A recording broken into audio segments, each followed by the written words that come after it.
aviation enthusiasts, Citrus Aviation here with another video, and today we are reviewing the Gemini Jets 1400 Alaska Airlines A320-200 in 1:400 scale.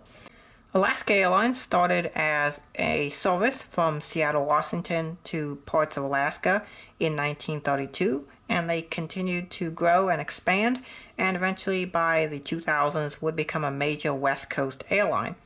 The airline acquired Virgin America in 2017 to make them a national airline, so they serve destinations all across the United States now, and they are now one of the bigger airlines in the United States. They have very good reviews, and they are often rated as one of the top 3 United States airlines. So the Alaska Airlines has had a great history and a great livery history. This is the new livery that was first appeared in 2016, and this aircraft, November 625 Victor Alpha, was the very first aircraft to be painted in the new livery for a baby bus. One of the first Virgin America aircraft to be repainted. This was a former Virgin America aircraft. This aircraft was repainted on the 24th of January 2018. So for the aircraft information, the registration is November 625 Victor Alpha, as I've mentioned before.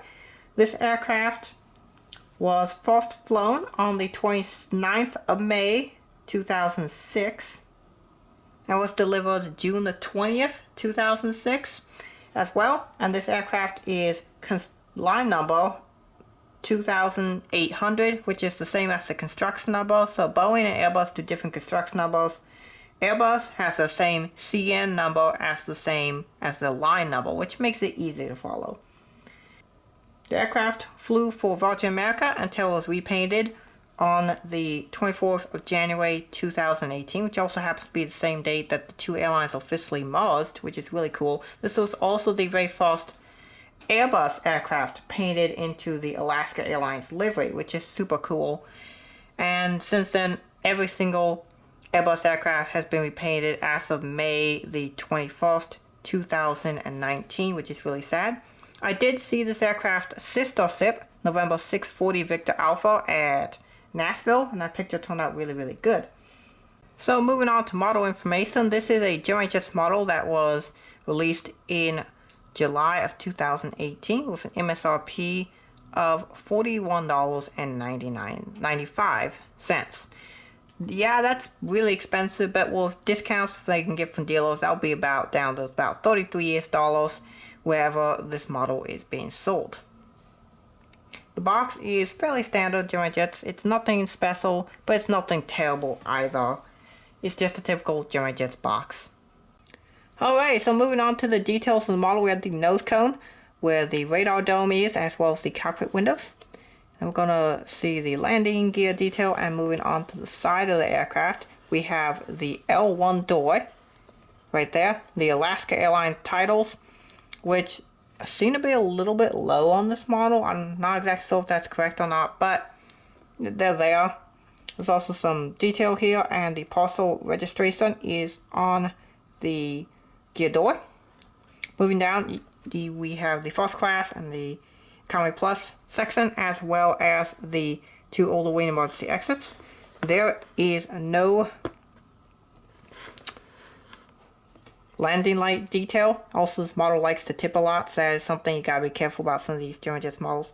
And then we have the engines going down the wing, and these engines are CFM 56-5B4P engines.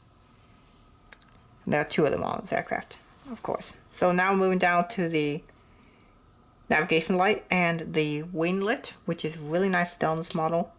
See if I can change the view a little bit here. There we go. You can see the inboard landing gear detail. Back to fuselage, where there are 3 antennas back here. Got the registration and the American flag, as Alaska Airlines is a flag carrier of the United States. And then we got the beautiful tail. I forget what the name of this guy is, but it is a really, really nice tail logo. Alright, so I just looked it up real quick, and the name of the guy on the tail is Chester, the Eskimo. This guy is apparently a legend in Alaska Airlines history, that he would be a friendly face that would help unload aircraft in Alaska. So that's where apparently the history of this tail comes from, which is really cool. And then we're moving to the APU detail, which on the small is quite nice. You'll see the rudder detail there as well, where it's separated from the tail section, which is actually a nice detail that Gemini Jets added.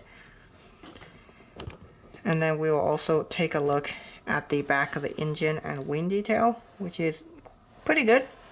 Gemini Jets always seems to get a good level of detail. And of course, this model is tipping like crazy. So we are now on the starboard side.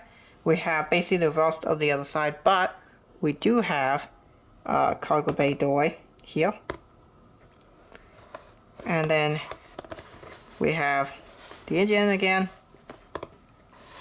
Moving down to the wingtip with the green navigation light. I really like how the wing lit is made there. It's also called a circlet.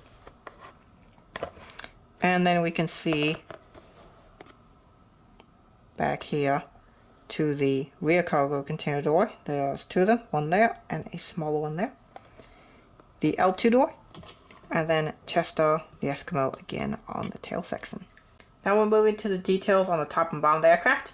You can see the cockpit windows, the L1, the R1 door. There are different sizes, which is correct. There is an antenna, two yellow lights there.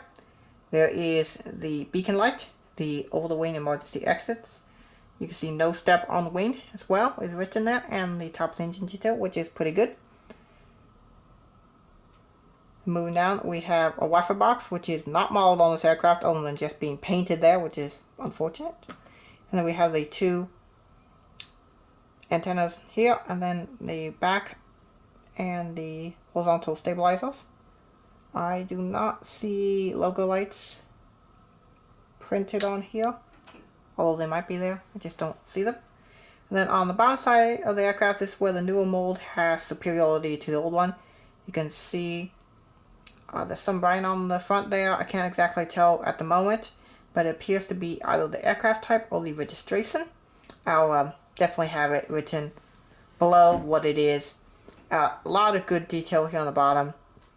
There is the nose wheel and the gear detail. The cargo bay doors, there's NACA dots, there's hole for a stand, Gemini Jets logo, lots of other stuff. Under the engine and wing detail. The other wing detail on these Airbus models is still not very good, but it's passable, as well as the engine detail with CFM engines. And then the underside of the livery looks really nice. You can see the only underside antenna. There's not another one here on this model, just one on the underside. And the bottom looks really nice, and I do not see a pressure relief valve on this model, but this should be one. And then we have the APU housing detail there. Alright, we are now going to see the seating configurations. There are two configurations. There's the former Virgin America configuration, which is 149 seats. And then there's the Alaska Airlines configuration, which is 156 seats. And we'll start first with the Virgin America configuration, the 149 seat version. It featured 8 first class seats in 2 rows right up front, 2 and 2. And then it had 18 premium economy seats. There was 1 row right behind the first class row, and then the 2 emergency exit rows were also premium economy, as those are required to have more legroom to allow for people to escape in the case of an emergency. The rest of the seats, 123 seats here and here, and then the rest of the aircraft, are all economy, so that's 123 seats for a total of 149. And now for the Alaska Airlines configuration, is both better and worse. It is worse because you have worse overall legroom as a passenger. It's 156 seats. However, it is better if you like flying premium classes, as there are more of them and they are in more desirable locations. So first off, you have 12 first class seats at 3 rows up front here. And then premium economy, 24 seats in 3 rows is also up front now. And then the rest of the cabin, 120 seats, which is less. For a regular cabin is the rest of the aircraft, for a total of 156 seats. So if you're interested in flying Alaska Airlines A320, you should know that all the A320Ss, the one with the circlets, are also in the former Virgin America configuration. However, the ones with the newer configuration are mostly these, like this one here, November 625 Victor Alpha, has been converted to the newer configuration. And eventually all Alaska A320s will be converted to this config. So now take a look at the features of this model. This aircraft does feature rolling landing gear. They do roll, and that is pretty much it. They don't like to roll very freely. These pretty much, the nose wheel rolls pretty well, but the main gear do not. Also on my model, the port side gear is slightly crooked. That's also a quality note. And then we will put this model on a stand and take a look at it on a 360, and I will give it my rating. So as many of you may know, I have a score for scoring aircraft models. And this aircraft doesn't score the greatest because of certain issues. The mold is really an issue for this aircraft that's kind of holding it back because the engines are oversized on this model. And other than that, it is a really nice model. The paint is 100%. I'll give this a 10 out of 10 for paint. I have not had any issues with it. The mold, I actually have to knock it all the way down to a 6 because of the crooked landing gear and the oversized engines. So that is something I'm really annoyed about with this model. But other than that, it gets a 10 for accuracy. Well, actually no, an 8 for accuracy because of the oversized engines. And the value of this model is actually pretty good as well, as it's the only one that's been made of an Alaska A320. I think Aero Classics might have made one as well, but I'm going to give this a 9 out of 10. So the Alaska Airlines A320 from Gemini Jets from the July 2018 releases gets a 33 out of 40, which is an alright score to get. I do recommend this model.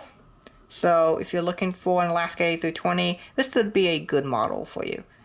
So I hope you guys have enjoyed this video. Thank you for watching, and God bless you.